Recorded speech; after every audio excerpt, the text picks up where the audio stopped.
विषय भाषा भाग 1 मला शिकायचंय. लेखक आबा महाजन यांचा पाठ आज आपण शिकणार आहोत. चला तर मग बघूयात. मला शिकायचंय या पाठातून आपल्याला शिक्षणाविषयीची आवड आणि महत्त्व काय आहे हे दिसून येणार आहे. खानदेशातील एक गाव. त्या गावामध्ये सखाराम व त्याचं कुटुंब राहत होतं. सखाराम व त्याची पत्नी सुलभा हे दोघं दिवसभर उन्हातान्हात मजुरी करायचे. त्यांना स्नेहा नावाची एक मुलगी होती. तिचं 4थी पर्यंतचं शिक्षण झालं होतं. ती अत्यंत अभ्यासू व कष्टाळू होती. तिचा भाऊ चिंटू पहिलीत जाणार होता. गावात 4थीच्या पुढचे वर्ग नव्हते. वडील आपल्याला शिक्षणासाठी परगावी पाठवतील का असं सारखं स्नेहाला वाटायचं. मैत्रीण शिक्षणासाठी शेजारच्या गावी जाणार होती. स्नेहालाही तिच्यासारखं आपण पुढं शिकावं असं वाटायचं. तिच्या मनात शिक्षणाचाच विचार सारखा घोळत होता. नेहमीसारखं काम संपवून सखाराम व सुलभा घरी आले. मुलांना घरी ठेवून ते दोघं शेतावर गेले होते.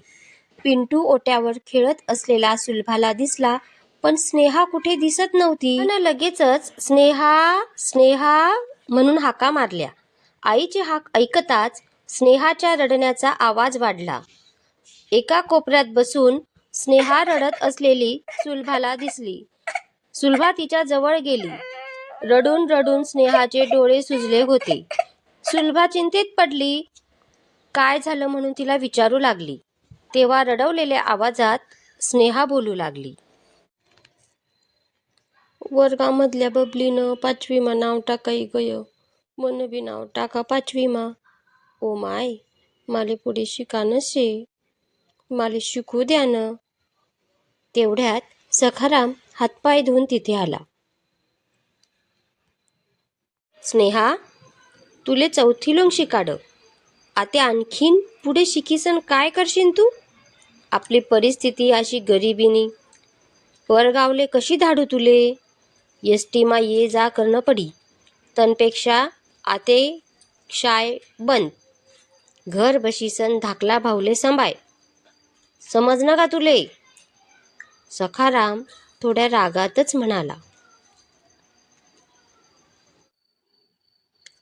दादाले सांग ना ओ माय, माले 5वीमा जाऊ द्या, शिकू द्या. असं म्हणत स्नेहा पुन्हा रडायला लागली. सुलभाला गहीवरून आलं. तिचे डोळे पाणावले. नवऱ्याला कसं समजावून सांगावं हेच तिला समजेना. गावात 4थी पर्यंत शाळा होती, म्हणून गावातील बरेच लोक मुलांना 4थी पर्यंत शिकवीत आले. गरिबीमुळे मुलांना परगावी शिकवणं सखारामला अवघड वाटत होतं. सखारामच्या भाऊबंदकीमध्ये पोरींना कुणीही 4थीच्या पुढे परगावी पाठवून शिकवत नव्हतं. त्यामुळे तोही त्यांचाच कित्ता गिरवणार होता. त्याचा निर्णय पक्का होता.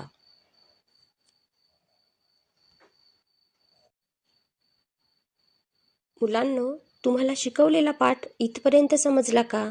मी थोडक्यात तुम्हाला समजावून सांगते. स्नेहा नावाची एक तुमच्याच वयाची मुलगी असते.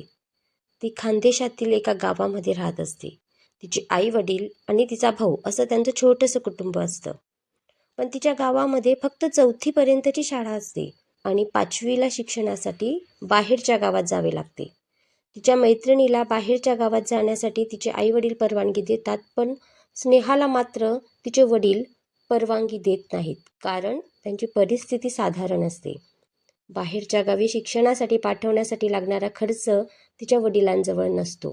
त्याच्यामुळे तिचे वडील तिला नाही म्हणतात. पण स्नेहाला शिक्षणाची खूप आवड असते. त्याच्यामुळे ती रडते. तिच्या आईवडिलांची समजूत काढते आणि त्यांना विनवणी करते की मला पुढे शिक्षण घेऊ द्या. आता या पाठावर मी तुम्हाला एक प्रश्न देते, तो तुम्ही सोडवायचा आहे. चला मुलांनो, आता या ठिकाणी तुम्हाला शिकवलेला पाठ किती समजला आहे ते आपण पाहूया. मी तुम्हाला एक प्रश्न दिला आहे, जोड्या लावा. या ठिकाणी तुम्हाला जोड्या लावायच्या आहेत. खाली दिलेल्या नावांसोबत वरती दिलेल्या रंगीत पट्ट्या यांची तुम्हाला जोडी लावायची आहे. चला तर मग ती जोडी कशी लावावी आधी मी तुम्हाला करून दाखवते. सुलभा,